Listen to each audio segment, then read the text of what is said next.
सबसे पहले आपको बताएं, रहीम यार खान के कच्चे में डाकुओं के हमले में शहीद पुलिस एहलकारों की नमाज जनाजा अदा कर दी गई है। अल्लाहु अकबर।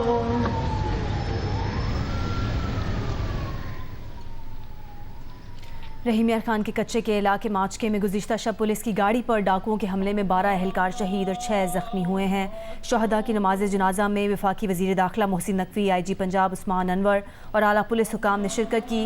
पुलिस एहलकार शिफ्ट की तब्दीली के बाद वापस जाते हुए डाकुओं के हमले का निशाना बने थे।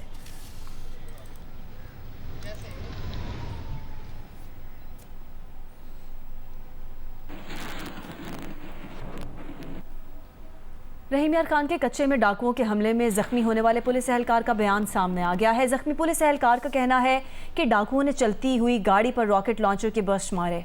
जख्मी पुलिस एहलकार का बयान, उसने ये भी कहा कि डाकू गन्ने के खेत में घात लगाकर बैठे थे जिन्होंने चलती गाड़ी पर हमला किया। रहीम यार खान के कच्चे में डाकुओं के हमले में जख्मी होने वाले पुलिस एहलकार का बयान सामने आ गया है। और अभी आपको बताएं, लाहौर के इलाके बाटापुर में दोस्त ने दोस्त की 5 साला बेटी को अगवा के बाद कत्ल कर दिया। लाहौर पुलिस के मुताबिक मुलजिम काशिफ ने 10 अगस्त को 5 साला फजर को अगवा करके तावान का तकाजा किया था और उसी दिन कत्ल करके लाश जंगल में फेंक दी थी।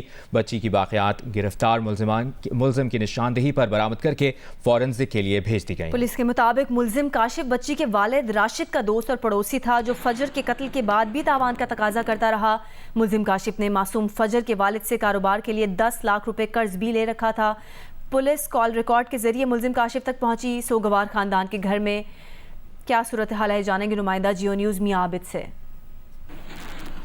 पानी PTI की बहन अलीमा खान ने कहा है कि किसी को समझ नहीं आ रही कि आजम स्वाति के 7 बजे मुलाकात कैसे हुई। अडयाला जेल के बाहर गुफ्तगू में अलीमा खान ने कहा कि जेल में एस्टेब्लिशमेंट के बगैर कुछ मुमकिन नहीं। बानी PTI को आजम स्वाति ने मजहबी जमातों के एहतजाज का बताया या उनको पहले पता था? दोनों चीज़ें मुमकिन हैं। किसको नहीं समझ आ रही कि 7 बजे, क्योंकि आप और हम लोगों से बेहतर कोई नहीं समझ सकता। जो यहाँ मीडिया है और हम जो 1 साल से आ रहे हैं, हमारे से बेहतर किसी को नहीं पता कि अव्वल तो 1-2 बजे से पहले मुलाकात हो ही नहीं सकती है। ये अगर मुझे कोई कहे कि इमरान खान ने अंदर से आजम स्वाति को बुलाकर जलसा कैंसिल कर दिया, हमें भी शौक था, तो उसी का रिएक्शन था कि ये कैसे हो सकता है कि इस जेल में तो इस्टेब्लिशमेंट के बगैर कोई अंदर जा ही नहीं सकता। इस्लामाबाद हाई कोर्ट में अजहर मिशवानी के भाइयों के अगवा के केस की समाअत हुई है। समाअत के दौरान जस्टिस मियां गुल हसन औरंगजेब ने कहा कि इस मुल्क में लोग अगवा होते हैं और चीफ एग्जीक्यूटिव कुछ नहीं करते। लगता है कि हुकूमत ही जबरी गुमशुदगियों की बेनिफिशरी है। जस्टिस मियां गुल हसन ने बरहमी का इजहार करते हुए कहा कि हमने एक प्रोसेस के मुताबिक अटॉर्नी जनरल को बुलाया था। अगर हुकूमत ड्यू प्रोसेस के मुताबिक नहीं चलना चाहती तो फिर क्या कह सकते हैं। अजहर मिशवानी के वकील बाबर अवान ने अदालत से वजीर आजम को बुलाने की इस्तदा की, जिस पर मियां गुल हसन ने कहा कि वो इस केस में ऑर्डर पास करेंगे। केस की समाअत 27 अगस्त तक मुलतवी कर दी गई। वज़ीर ख़ज़ाना मोहम्मद औरंगजेब ने कहा है कि माजी की तरह इस मरतबा भी IMF बोर्ड प्रोग्राम की मंजूरी देगा। जियो न्यूज़ से गुफ्तगू की है मोहम्मद औरंगजेब ने। मजीद क्या कहा है जानते हैं नुमाइंदा जियो न्यूज़ अशरफ अलखम से। अशरफ, मजीद क्या कहा है वज़ीर ख़ज़ाना ने? ये वज़ीर ख़ज़ाना का कहना था कि हमारी तकरीबन हर 2 रोज़ बाद बात होती है IMF से, बड़े मुस्तबत हैं। खासतौर पे हमें जो बैरूनी फाइनेंस का गैप, उसमें 2 बैंकों से बात हुई है, जिसमें दुबई इस्लामिक बैंक और मशरक बैंक का उन्होंने हवाला दिया। उनका कहना था कि जब से बैनुल अक़वामी रेटिंग एजेंसी ने पाकिस्तान की रेटिंग बेहतर की है, उसके बाद से इन बैंकों का रवैया बड़ा मुस्बत रहा है। हम कमर्शियल लोन की तरफ जा रहे हैं। हमें मजमूई तौर पर IMF कर्ज के दौरान $3 अरब की बैरूनी फाइनेंसिंग की जरूरत होगी, जिसमें रवां साल $2 अरब की बैरूनी फाइनेंसिंग की जरूरत होगी। हम बड़े मुस्बत हैं। हमारे तमाम जो इत्तेहादी हैं, जो हमारे दोस्त हैं, हमारे साथ पहले तावन करते रहे, खासतौर पर चीन, सऊदी अरब और UAE, उनसे बातचीत मुस्बत हो रही है। पिछले हफ्ते सऊदी अरब के वज़ीर ख़ज़ाना से बात की, उनका ये मुस्बत है। हम पर उम्मीद है अगले महीने दिसंबर में पाकिस्तान का कर्ज प्रोग्राम मंजूर हो जाएगा। खास कर उन्होंने कहा ताजरों से टैक्स वसूली के हवाले से उन्होंने कहा तमाम स्टेक होल्डर्स को एतमाद में ले रहे हैं और ताजरों से हम टैक्स भी लेंगे, उनको तमाम सहूलतें भी देंगे, उनको बातचीत के जरिए उनको टैक्स देने पर राजी करेंगे। जी बहुत शुक्रिया आपका अशरफ अलखम।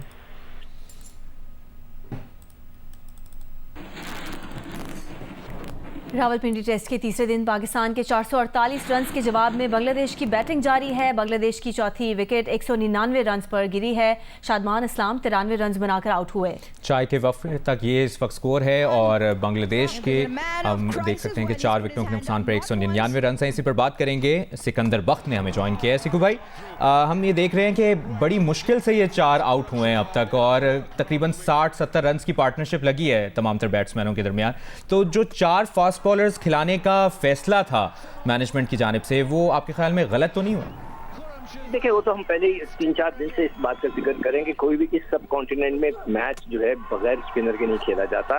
दुनिया में जो सबसे तेज तरीन विकेटें होती हैं वो ऑस्ट्रेलिया में होती हैं और उनके पास जो है नेथन लाइन, उनका एक ऑफ स्पिनर है जो हर मैच खेलता है। एक स्पिनर का होना बहुत मस्त है। दुनिया का जो सबसे बड़ा लेग स्पिनर है शेन वॉर्न, वो भी वहीं से ऑस्ट्रेलिया से है जहाँ के फेस। तो ये एक अजीब व गरीब सा फैसला था जो मेरी समझ में नहीं आया और किसका था ये तो कोई अंदर की बात ही बता सकता है। एक रेगुलर स्पिनर को खेलना चाहिए था, मगर हमारे साथ अलमिया ये है कि हमारे पास कोई बहुत बड़ा स्पिनर भी नहीं है इस वक्त। जो इब्रार हैं वो तो मिस्ट्री हो गए हैं, तो उनको छुपा के रखा हुआ है, तो मुझे नहीं पता कि उनको क्यों नहीं खिलाया। अच्युलन यहाँ पे एक फास्ट बॉलर कम होना चाहिए था और एक को खेलना चाहिए था। अब यहाँ मैच आकर फंस गया है। अगर बहुत बहुत शुक्रिया आपका सिकंदर बख्त, आपने हमें वक्त दिया। रावलपिंडी के तीसरे दिन पाकिस्तान के 448 रन के जवाब में बांग्लादेश ने 4 विकेटों के नुकसान पर 199 रन बना लिए।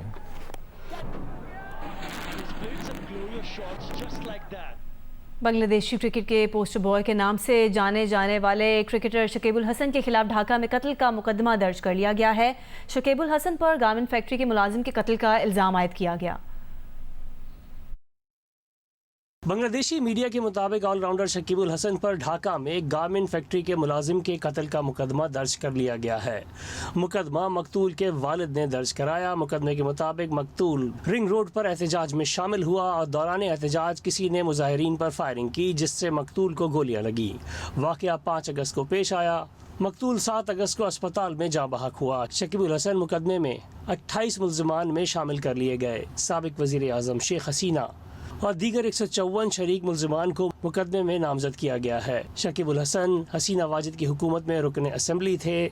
शकीब मई 2024 से T20 वर्ल्ड कप में शिरकत के लिए अमेरिका गए थे। फिर T20 लीग के लिए अमेरिका से कनाडा रवाना हो गए थे, जहां से वो टेस्ट सीरीज के लिए पाकिस्तान पहुंचे। वो पाकिस्तान के खिलाफ पिंडी टेस्ट में भी शिरकत कर रहे हैं। और क्रिकेट अब स्कूल में पढ़ाई जाएगी। एक ऑस्ट्रेलियन स्कूल ने क्रिकेट को निसाब का हिस्सा बना लिया है। ऑस्ट्रेलवी मीडिया रिपोर्ट के मुताबिक एक ऑस्ट्रेलवी स्कूल ने क्रिकेट को नसाब में मुतारिफ करा दिया है और अब क्रिकेट को स्कूल में मजमून के तौर पर पढ़ाया जाएगा। क्रिकेट विक्टोरिया और एकेडमी मूवमेंट के इश्तराक से इसका आगाज़ किया गया है। मकसद विक्टोरिया में क्रिकेट एजुकेशन को क्लासरूम्स तक लाना है। ऑस्ट्रेलिया में क्रिकेट को मजीद फ़रोग देने के प्लान बनाए जा रहे हैं। ऑस्ट्रेलिया में 1877 में टेस्ट का आगाज़ हुआ। Australia 6 world cup, 1 T20 world cup और 1 टेस्ट चैंपियनशिप जीत चुका है। अब विक्टोरिया पहला तालीमी इदारा होगा जिसने प्राइमरी मजमून के तौर पर क्रिकेट को शामिल किया है।